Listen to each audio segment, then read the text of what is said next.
Hello friend, welcome to my YouTube channel technical question hub. मैं हूं आलोक रंजन और मैं लेकर आया हूं हीट एक्सचेंजर का नेक्स्ट प्रश्न। दोस्तों, आज का जो प्रश्न है उसमें ये है कि where we use parallel flow heat exchanger and counter flow heat exchanger. कहाँ पे हम काउंटर करंट हीट एक्सचेंजर और कहाँ पे parallel flow heat exchanger use करेंगे, इस टॉपिक पे आज हम बात करेंगे। दोस्तों, आपको जब इस वीडियो को देखने से पहले मैंने जब आपको पैरेलल हीट एक्सचेंजर और काउंटर करंट हीट एक्सचेंजर में कौन सा बेटर है पूरा जो ग्राफ बना के समझाया था, बताया था, उसे प्लीज़ आप देख लो। उसके बाद ये बहुत अच्छे से समझ में आ जाएगा। दोस्तों, चलिए शुरू कर दें।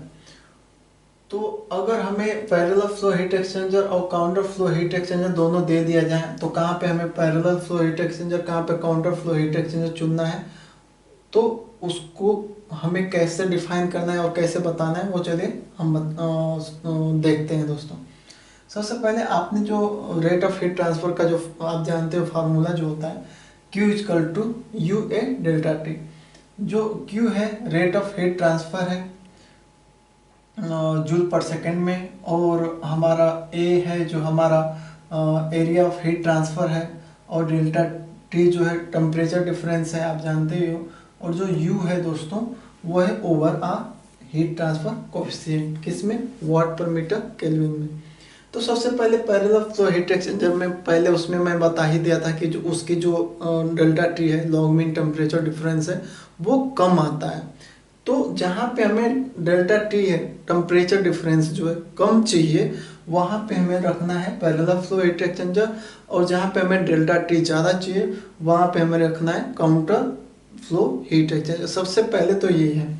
उसके बाद हम बात करते हैं ए की, area of heat transfer. Area of heat transfer counter flow heat exchanger में बहुत ज़्यादा होती है और पैरेलल में बहुत कम होती है। काउंटर में क्यों ज़्यादा होती है? क्योंकि दोस्तों वहाँ पे प्रत्येक पॉइंट पे जो है पार्टिकल जो है डिफरेंट टाइप के मिलते हैं।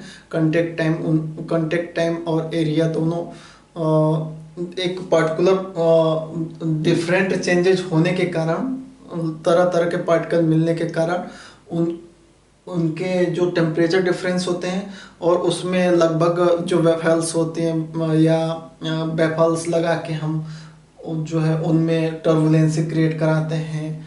तो उस केस में हमारी जो कंटेक्ट एरिया है वो बढ़ जाती है।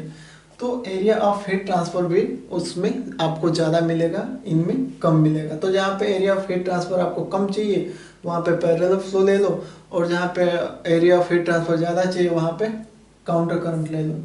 और ओवरऑल हीट ट्रांसफर कोएफिशिएंट अगर जहाँ पे आपको कम रखना है तो इसमें हमारा ओवरऑल हीट ट्रांसफर कोएफिशिएंट भी कम ही आता है, और काउंटर करंट में ओवरऑल हीट ट्रांसफर कोएफिशिएंट ज़्यादा आता है। नेक्स्ट है हमारा हीटिंग ड्यूटी। जहाँ पे आपकी हीटिंग ड्यूटी सबसे ज़्यादा है वहाँ पे आप काउंटर रखोगे, और जहाँ पे आपको हीटिंग ड्यूटी कम चाहिए वहाँ पे पैरेलल रखोगे। जैसे दोस्तों ये हमने एक हीट एक्सचेंजर बनाया है, तो सपोज करो कि यहाँ पे जो फ्लूइड है हमारा, उसका इनलेट जो टेम्परेचर है 50 डिग्री है। कोई ऑयल ले लो, 50 डिग्री है। अब ये यहाँ से आउट हो रहा है, तो अगर 50 डिग्री को आप बस 90 डिग्री में कन्वर्ट करना चाहते हो तो पैरेलल फ्लो हीट एक्सचेंजर ले लो। लेकिन अगर 50 डिग्री ऑयल को आप 290 में कन्वर्ट करना चाह रहे हो तो वहाँ पे पैरेलल फ्लो हीट एक्सचेंजर का यूज नहीं हो पाएगा। वहाँ पे आप किसका यूज करोगे दोस्तों? काउंटर फ्लो हीट एक्सचेंजर का।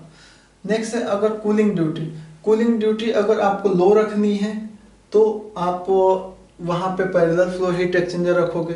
अगर कूलिंग ड्यूटी आपको हाई रखनी है तो वहाँ पे आप काउंटर रखोगे, क्योंकि इसकी इफिशिएंसी अच्छी है।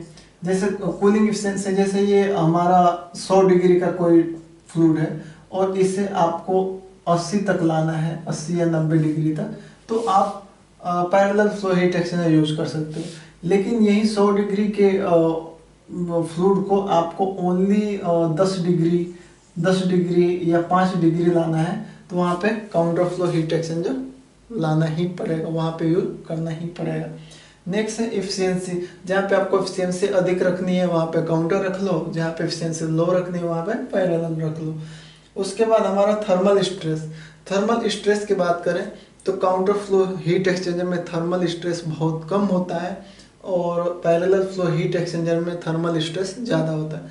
दोस्तों थर्मल स्ट्रेस क्या होता है, आपको याद होगा जब मैंने ग्राफ में उसमें पैरेलल फ्लो और काउंटर फ्लो का जब मैंने पूरे चार्ट के द्वारा बताया था, चार्ट जो उसमें समझाया था कि पैरेलल में क्या होता है कि सब स्टार्टिंग में जैसे फ्लूइड ये है, फ्लूइड का दोनों का डायरेक्शन यही है, तो स्टार्टिंग में हीट ट्रांसफर बहुत ज़्यादा होगा, स्टार्टिंग में हीट ट्रांसफर बहुत ज़्यादा होगा और उसके बाद कम होगा। तो यहाँ पे तो टेम्परेचर ज़्यादा होने के कारण जो है जो अपना थर्मल स्ट्रेस ज़्यादा लगा, क्योंकि यहाँ पे झटके में कोई चीज़ झटके में गर्म या झटके में ठंडा करोगे तो थर्मल स्ट्रेस लगेगा। लेकिन जहाँ जैसे ही ये एग्जिट पॉइंट पे आया तो वहाँ पे थर्मल स्ट्रेस इसका क्या हो गया दोस्तों, कम हो गया, क्योंकि यहाँ पे तो कोई टेम्परेचर डिफरेंस बहुत कम था। तो यहाँ जो है थर्मल स्ट्रेस ज़्यादा हुआ, यहाँ पे कम हुआ। तो यहाँ की जो ट्यूब होगी वो ज़्यादा थर्मल स्ट्रेस की वजह से ब्रेक होने का चांस है उसमें, या बेंड होने का चांस है, लेकिन उस साइड की जो आउट एंड साइड की वो स्ट्रेंथ में ही रहेगी। तो यहाँ इसमें क्या हुआ कि थर्मल स्ट्रेस सबसे ज़्यादा लगता है किसमें, पैरेलल में। अगर काउंटर की बात करें तो उसमें थर्मल स्ट्रेस बहुत कम लगता है, क्योंकि उसमें यूनिफॉर्म हीट ट्रांसफ़र होता है। उसमें शुरुआत में भी जितना हीट ट्रांसफ़र होगा, टेम्परेचर डिफरेंस जितना स्टार्टिंग में होगा उतने ही लमसम एंड में भी होगा। तो वहाँ पे यूनिफॉर्म, उसे कह सकते हो यूनिफॉर्म टेम्परेचर डिफरेंस है, लेकिन यहाँ पे नॉन यूनिफॉर्म टेम्परेचर डिफरेंस है। तो थर्मल स्ट्रेस जहाँ पे ज़्यादा रखना है वहाँ पे पैरेलल फ्लो, और थर्मल स्ट्रेस कम रखना है तो counter flow. Long service life दोस्तों सबसे इम्पोर्टेंट है, लॉन्ग सर्विस लाइफ।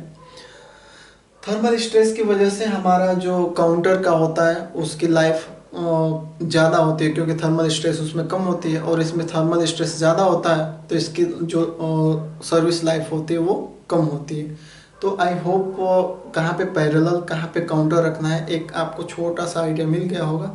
अगर इसके अलावा और कोई पॉइंट है तो प्लीज़ मुझे कमेंट बॉक्स में लिखिए, मैं भी उसे जानूँ। Thanks for watching. जय हिंद दोस्तों।